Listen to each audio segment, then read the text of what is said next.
All right. Let me turn my mic down here. Sorry for 1 second. All right. So now we go. Hey, I loved your video, by the way. Thought it was very easy to understand, and I haven't really heard people explain it in those terms and made it lay out plain and simple without getting in depth into things that the common person might not understand. You got me. I used to think about this myself. You have these bankers and they lend money, and then you pay interest on the money, and then you borrow again and you pay interest again. So they're lending you money and they're making money off of lending you money. So really nothing has been done on their part to make this. In other words, they're not making a product. They're simply giving you a piece of paper, and it's collecting value with time, and then you're paying them more money than what you got, what they gave to you. So it made me wonder, well, how is this possible? There's no goods being exchanged. There's actually nothing physically done for the bank. How can that sustain itself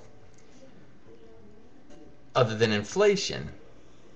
So the way you put when you're speaking, the way you put this was very good. I mean, made it clear, and I was like, man, you remind me of me when I was thinking about these things.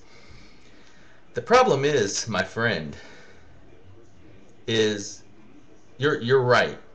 Americans need to take a look at their government, and Americans need to get their head out of the sand. Um, there's so many distractions around the world, and there's so many. The news is going to give you, pretty much from whoever owns that news organization's point of view, unless it's a public radio, and they don't 100% give you all the facts, for whatever reason.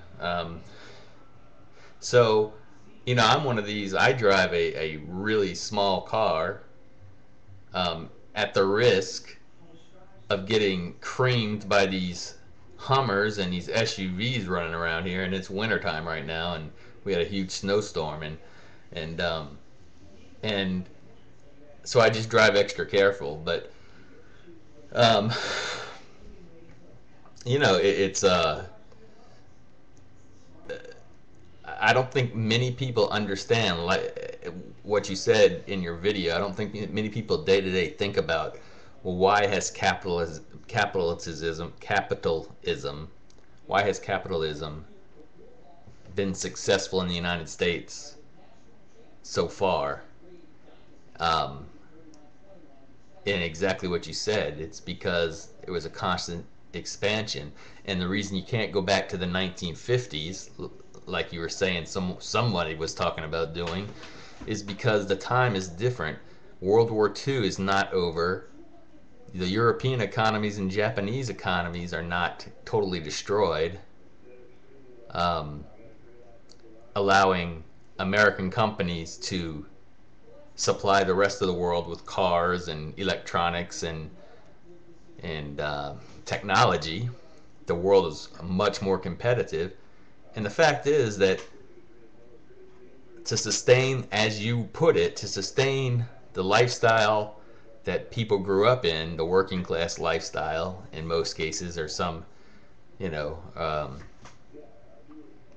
the way to sustain. I mean, the only way to sustain that is if prices were to come down on everything and everybody took a pay cut. But the fact of the matter is that prices aren't coming down; they're going up. Inflation is here, and gasoline's going up, food prices are going up, entertainment's going up, heat's going up, necessities are going up, and wages are stagnant.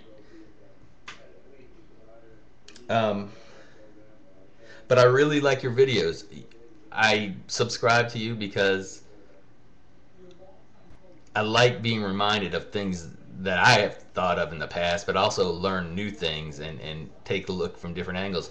And I really hope that more and more people log on to YouTube and see people like you expressing your ideas and your knowledge, and maybe, just maybe one day, people and around the world will get angry enough to put a stop to some of these things that are happening, to self put a, basically conserve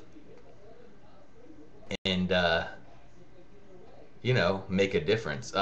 Another thing I want to talk about is the whole the food thing. And you said 4 billion, the Earth can sustain 4 billion, which is probably true. I mean, yeah, you're probably right.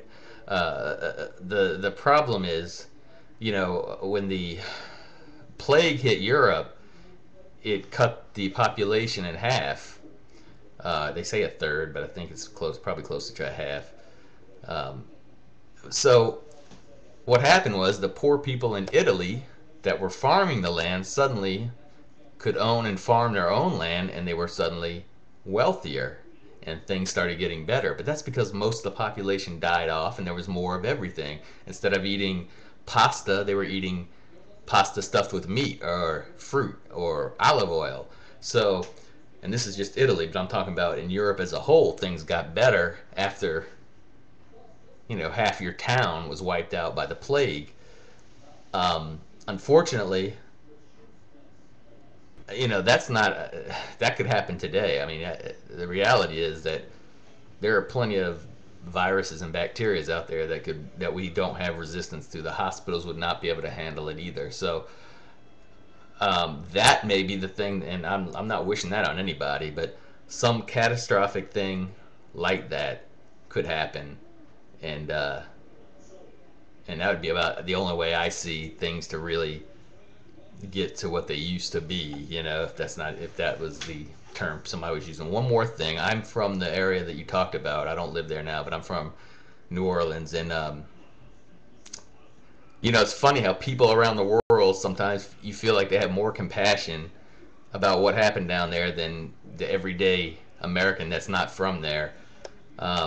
Certainly, I'm sure there were a lot of people that cared, but you don't know how many people I hear say, well, that's what you get for living in a flood zone, or building a city, or living in a flood zone. No, that's not what you get for doing that. That's what you get for blocking off the river from making barriers. Anyway, that's a different subject, but it'd be nice if the everyday American would be as compassionate as some of the people around the world were towards those poor people in that area, instead of saying, well, they knew they were living below sea level, what are they, stupid? As if nothing can happen in their town, nothing, no catastrophic accident or act of nature could happen in their area.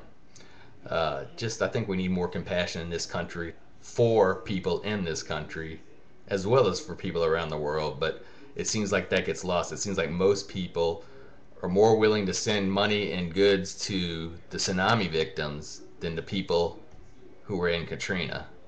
And maybe that has something to do with race. I'm not sure, but the news shows people looting, saying, well, they say we're looting. Some people were, but I never forget. And this is a fact. The white person was surviving, or just getting something to eat to survive. And when they showed it was two different papers, two different writers. So I don't think it was done necessarily on purpose. But the black person was looting. So you take it for what it is. But anyway, I think I've talked long enough. Anyway, I'm a new subscriber. My name's Steve. Nice to meet you.